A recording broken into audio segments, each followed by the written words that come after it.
the Norman Cousins Global Governance Award, Walter Cronkite.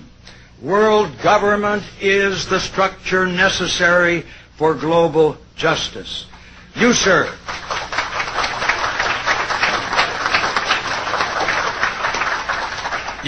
have been a lifelong advocate of this principle, and it is appropriate, therefore, that we present you with this amethyst geode.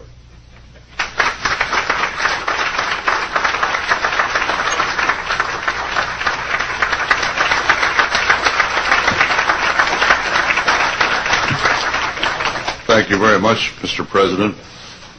And there are many of us here who had wished back a couple of decades ago that we had been addressing you as Mr. President in a slightly different environment.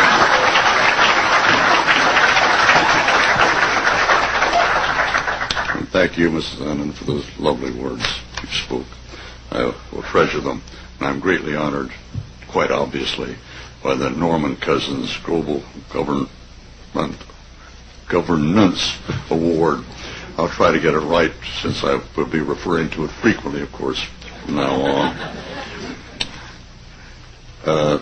First, there are two reasons, really, why I'm particularly grateful and honored by this award. The first, I believe, as Norman Cousins did, that the first priority of humankind in this difficult era is to establish an effective system of world law that will assure peace with justice among the peoples of all the world.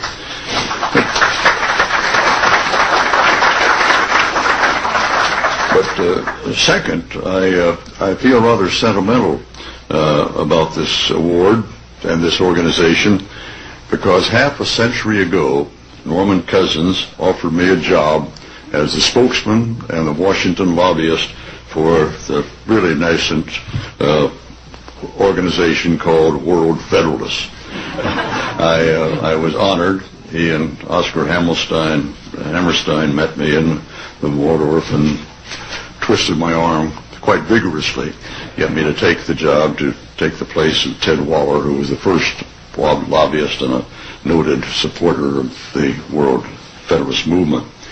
I chose instead, it turned out, to continue in the world of journalism.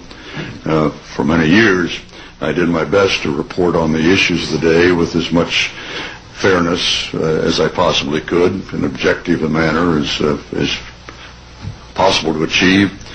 When I had my own strong opinions, I tried to put them aside for the moment in the interest of fairness. I didn't communicate my hope to my audience. Now, however, my circumstances are considerably different. I'm in a position to speak my mind, and by God, I'm going to do it.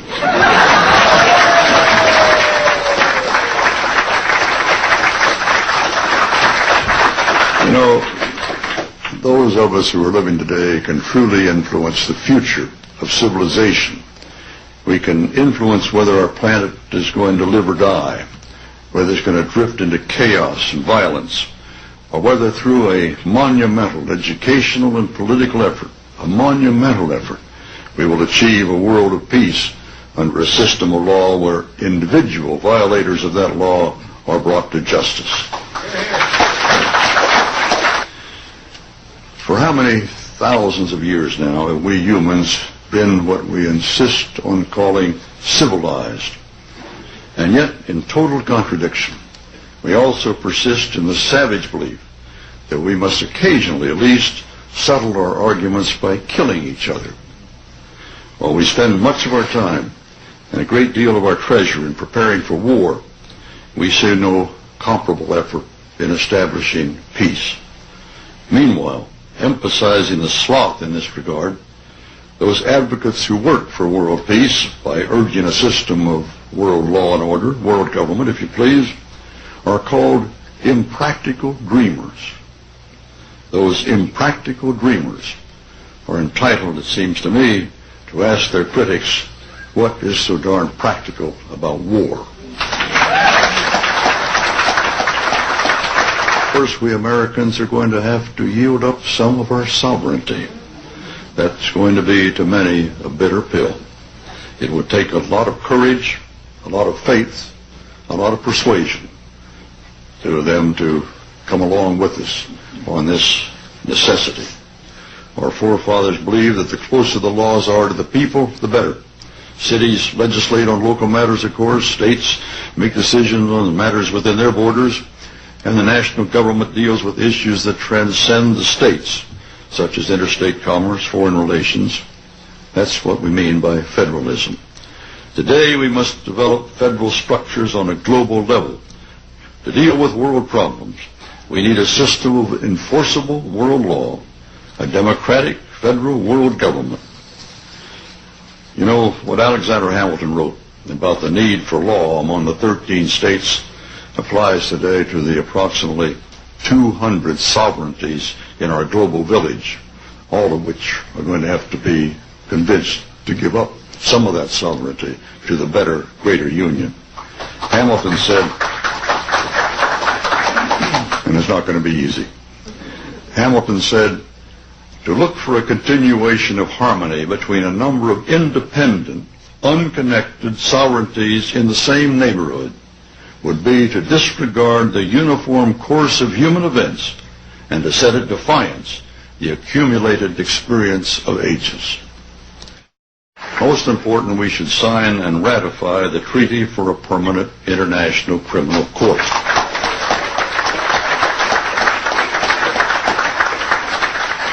That is now at the core of the World Federalist Movement's drive.